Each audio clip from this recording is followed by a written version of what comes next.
ये मेरी बहुत बड़ी गलती हुई और मैं चाहती हूँ कि आप में से कोई भी ये गलती ना करे। ये गलती की वजह से ना मेरा कैंसर का स्टेज थोड़ा बढ़ गया। जो कैंसर मेरे ब्रेस्ट तक था, अब वो मेरे लिम्फ नोड्स तक पहुँच गया था, अब मेरे वो अंडर आर्म्स तक पहुँच गया था। वही हॉर्मोन्स थे जिससे कैंसर मेरा बढ़ा। उसी मेडिसिन के कैंसरस सेल थे, उनको एकदम से बूस्ट मिल गया और वो 10 गुना तेज़ी से बढ़ने लग गए। अस्सलाम वालेकुम, मेरा नाम मुस्कान है। मैं कैंसर पेशेंट हूँ। अभी रिसेंटली कुछ टाइम पहले ही मुझे कैंसर डायग्नोस हुआ था। मेरा कीमोथेरेपी हो चुका है, सर्जरी हो चुका है और रेडिएशन होना भी बाकी है। मैंने सोचा ये सही टाइम है अपना एक्सपीरियंस शेयर करने का। तो मैं इस वीडियो के थ्रू बताना चाहती हूँ कि मुझे कैसे पता चला कि मुझे कैंसर है या मुझे कैसे ये डाउट हुआ था। स्टार्ट ऐसे हुआ 2022 में मुझे एक छोटा सा एक लंप अपनी लेफ्ट वाली ब्रेस्ट में फील हुआ। तो मैंने अपने घर पे बताया अपने मम्मी को और हम उनके साथ हॉस्पिटल गए, हमारे जो फैमिली डॉक्टर थे उनके पास। जो डॉक्टर थे उन्होंने चेक किया एंड ही वाज लाइक कि ये बस नॉर्मल सा लंप है, ये आता जाता रहता है, नॉर्मल है। जनरली आपके मेंस्ट्रुअल साइकिल के आसपास आता है ये। टेंशन लेने वाली कोई बात नहीं। जब डॉक्टर ने ऐसा बोल दिया था तो हम थोड़े रिलैक्स हो चुके थे। हमने उस पर फिर दोबारा सोचा नहीं, ध्यान नहीं दिया। कुछ मंथ बाद मेरी शादी हुई। शादी के बाद भी सब कुछ नॉर्मली चल रहा था। मैंने उस पर ज़्यादा ध्यान नहीं दिया था। लेकिन एक बार ना मुझे उसके जस्ट बाजू में ही एक छोटा और एक लंप और एक गांठ फील हुई थी। तो मैंने अपने हस्बैंड से बताया और मैं अपने मदर इन लॉ और अपने हस्बैंड के साथ जो उनके फैमिली डॉक्टर थे, जो कि गायनेकोलॉजिस्ट थी, उनके पास गई और वो डॉक्टर ने चेक किया एंड शी वाज लाइक कि ये नॉर्मल है, आप इसमें इस पे ध्यान देने वाली कोई बात नहीं है। उसके बाद हम लोगों ने फिर उस पर सोचा ही नहीं, ध्यान नहीं दिया। कुछ मंथ बाद मुझे बेबी कंसीव हुआ। मैं प्रेग्नेंट हुई और प्रेगनेंसी भी मेरा मतलब ट्रीटमेंट भी वही डॉक्टर के पास चल रहा था जिनके पास मैं अभी अपने हस्बैंड के साथ गई थी। तो वो ट्रीटमेंट के दौरान ना क्या हुआ कि 5th मंथ में मेरा प्रेगनेंसी थोड़ा कॉम्प्लिकेटेड हो चुका था। काफ़ी ज़्यादा कॉम्प्लिकेटेड हो चुका था एक्चुअली, क्योंकि बेबी प्रीमेच्योर डिलीवर होने का थोड़ा उस टाइम पे खतरा था और मुझे कंप्लीटली बेड रेस्ट के लिए बोला गया था। मुझे बहुत ज़्यादा स्ट्रिक्ट बेड रेस्ट था और मेरी ओवरी जो है वो बेबी को होल्ड करके रखे, उसके लिए मुझे हार्मोनल मेडिसिन दी जाती थी। जैसे कि जो मेडिसिन थी ओरली जो लेनी थी वो मैं दिन में 2 बार लेती थी और जो इंजेक्शंस थे वो मुझे वीकली लगते थे। तो ऐसा मेरी पूरी प्रेगनेंसी में मुझे ये मेडिसिन्स मतलब शुरू रही मेरी, इंजेक्शंस भी और पिल्स भी। तो उसके 2 महीने बाद आई थिंक 7th मंथ के आसपास मैं अपने मम्मी के घर पे आई थी रेस्ट के लिए। तो यहाँ पर जो जिन डॉक्टर के पास मैंने अपना ट्रीटमेंट कंटिन्यू किया वो भी गायनेक थे। उनको मैंने ये चीज़ बताई कि मैम मुझे अब क्या हुआ ना कि जब से मैं ये मेडिसिन लेने लगी तो जो पहले इतनी सी एक जो गांठ थी वो मुझे अब इतनी बड़ी फील होने लगी। एक जो मटर के दाने के बराबर थी वो मुझे काफ़ी बड़ी फील होने लगी। तो मैंने मैंने अपने डॉक्टर से शेयर किया। उन्होंने देख के बोला कि इसमें अगर हो मतलब इसमें हम कुछ कर नहीं सकते बेटा, अभी आपकी एक बार डिलीवरी हो जाए उसके बाद देखते हैं।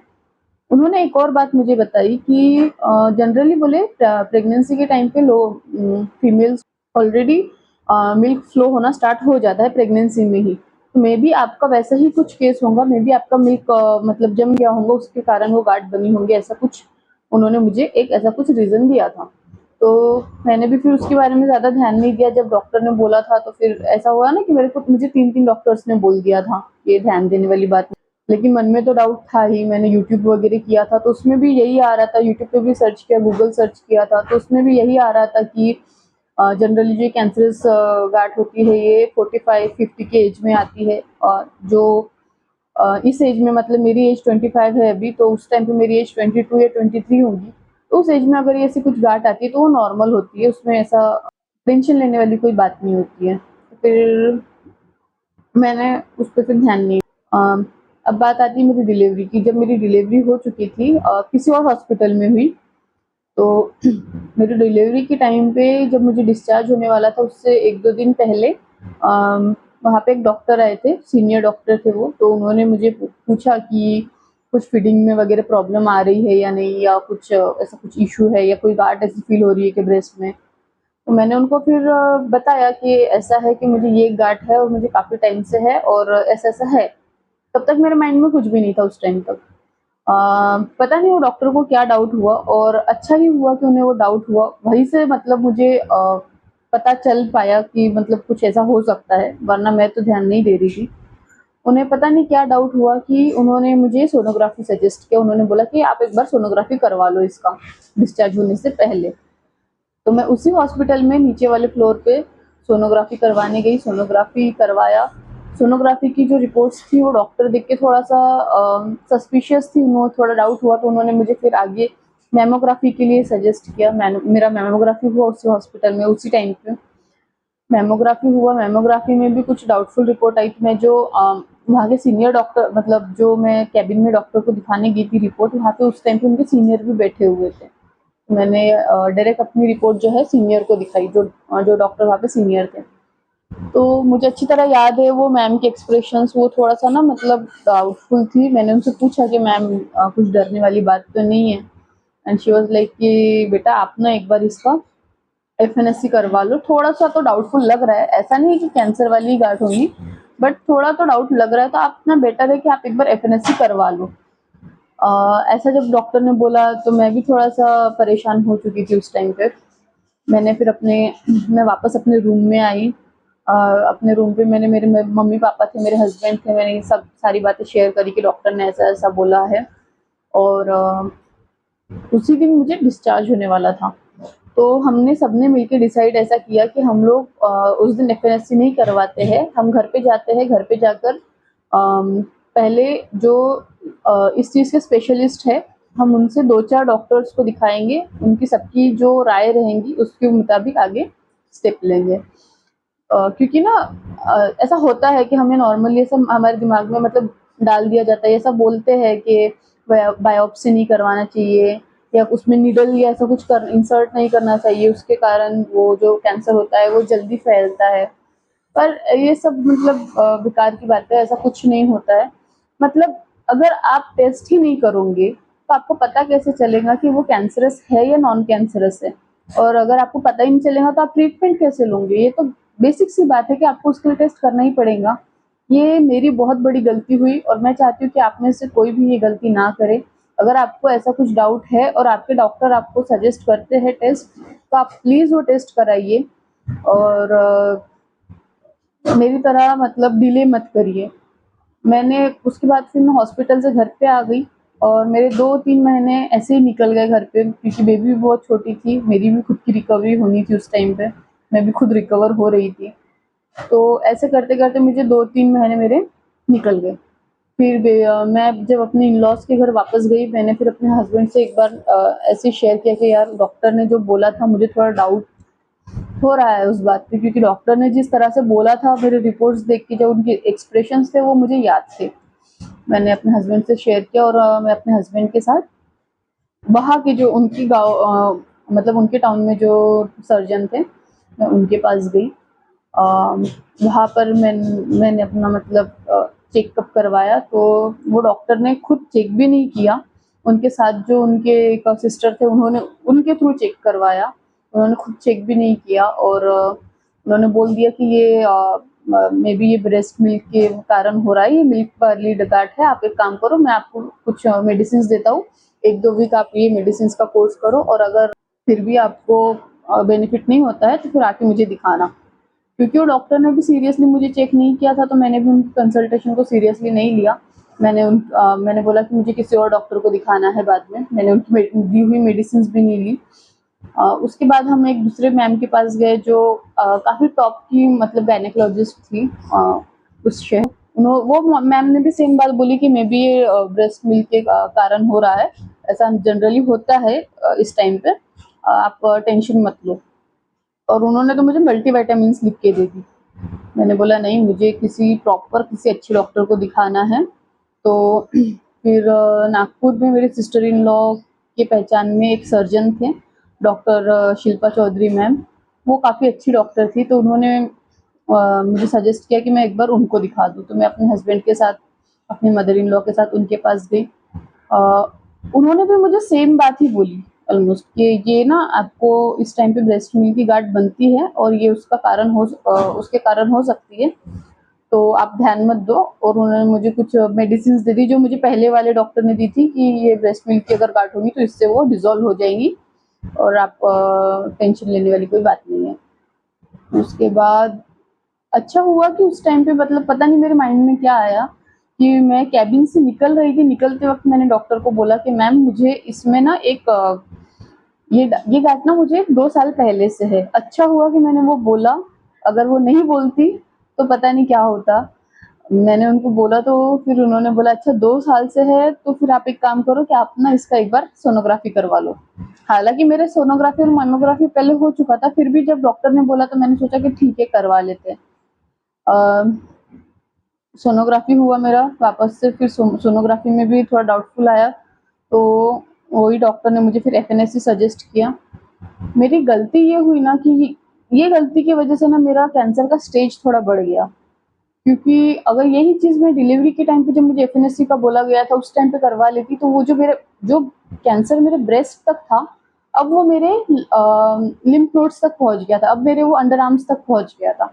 अगर मैं उस टाइम पे करवा लेती तो शायद वो मेरे ब्रेस्ट में होता और मेरे इलाज में भी थोड़ी आसानी हो जाती। मैंने जो 2 महीने 3 महीने का जो मैंने टाइम पीरियड लिया, वो मेरी एक गलती हुई, मतलब काफ़ी बड़ी गलती हुई।